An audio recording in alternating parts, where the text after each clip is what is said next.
दोस्तों, अमूमन सभी राजा महाराजाओं की राजधानी एक किला हुआ करती थी। राजा महाराजा इन किलों का निर्माण अपनी और अपने राज्य की सुरक्षा के लिए करते थे। दोस्तों, हमारे देश में छोटे बड़े तकरीबन 1000 किले हैं, जिनमें दिल्ली का लाल किला, आगरा फोर्ट और राजस्थान के किले बहुत मशहूर हैं। दोस्तों, क्या आपको पता है कि हिंदुस्तान का सबसे प्राचीन किला कौन सा है और इसका निर्माण कब और किसने कराया था? तो चलिए दोस्तों, आज के इस खास वीडियो में हम आपको देश के सबसे प्राचीन किले से जुड़े ऐसे आश्चर्यजनक फैक्ट से रूबरू कराते हैं जो शायद आपने अभी तक ना सुने। दोस्तों नमस्कार, आदाब। आप देख रहे हैं हमारा खास एपिसोड फैक्ट से रूबरू।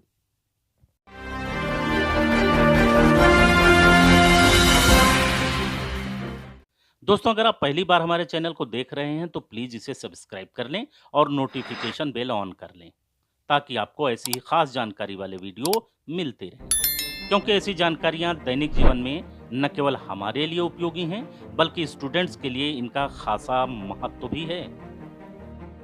दोस्तों, हमारे देश के 2 किले ऐसे हैं जिन्हें इतिहासकार सबसे प्राचीन फोर्ट मानते हैं। एक है हिमाचल प्रदेश का कांगड़ा फोर्ट और दूसरा है पंजाब के बठिंडा का मशहूर फोर्ट किला मुबारक।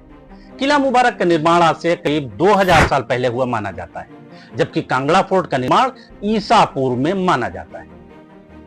दोस्तों, चलिए आज आपको कांगड़ा फोर्ट की सैर कराते हैं। दोस्तों, कांगड़ा फोर्ट हिमाचल प्रदेश के कांगड़ा कस्बे की बाहरी सीमा में फैला हुआ एक बहुत ही पुराना किला है।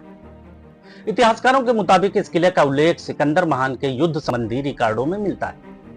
इसे ईसा पूर्व की 4वीं शताब्दी में मौजूद होना माना जाता है और यही वजह है कि इसे भारत का सबसे प्राचीन किला भी माना जाता है।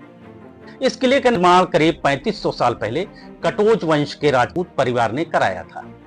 पहले इसे भीमकोट, नागरकोट और कोट कांगड़ा के नाम से भी जाना जाता था। यह किला धौलाहार पहाड़ी पर 4 किलोमीटर की परिधि में 463 एकड़ में फैला हुआ है। यह मंझी और बाणगंगा नदियों के संगम के किनारे एक पहाड़ी पर स्थित है।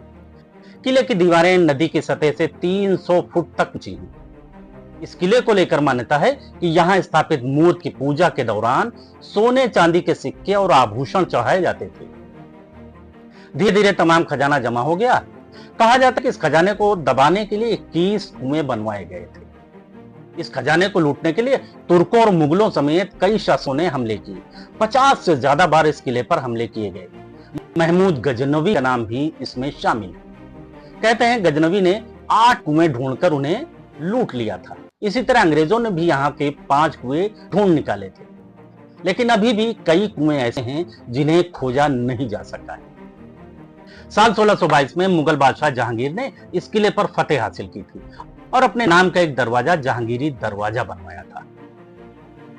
किले में 7 अलग अलग दरवाजे हैं। किले के पिछले हिस्से में बारूद खाना, मस्जिद, फांसी घर, सूखा तालाब, कपूर तालाब, बारादरी, शिव मंदिर तथा कई कुएं आज भी मौजूद हैं। साल 1905 में आए भूकंप के चलते किले का बहुत कुछ नष्ट हो गया है। इस भूकंप ने पूरी कांगड़ा घाटी को तबाह कर दिया था। दोस्तों, आइए आपको पंजाब के बठिंडा के किला मुबारक ले चलते हैं। दोस्तों, किला मुबारक का निर्माण कुषाण शासन काल में हुआ माना जाता है। किले में मौजूद कुषाण काल की ईंटें इसकी गवाही देती हैं।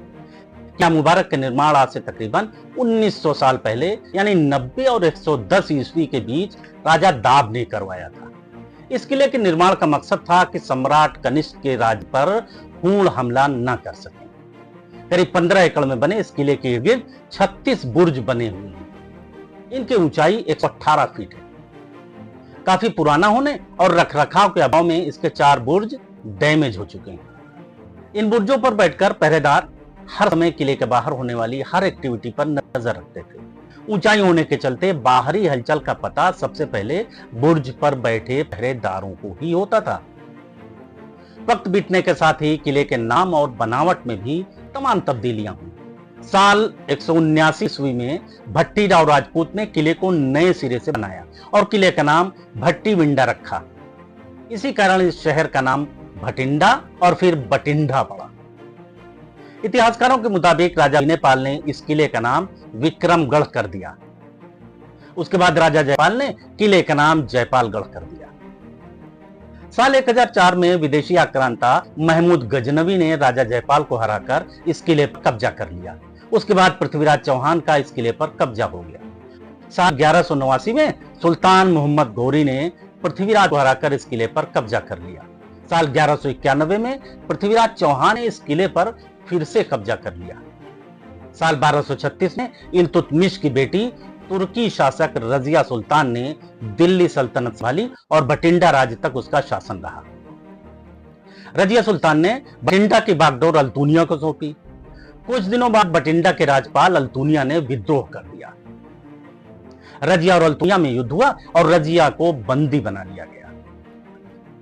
इतिहासकारों की माने तो साल 1239 से 1240 तक बेगम रजिया सुल्तान को इसी बठिंडा के किले में कैद करके रखा गया था।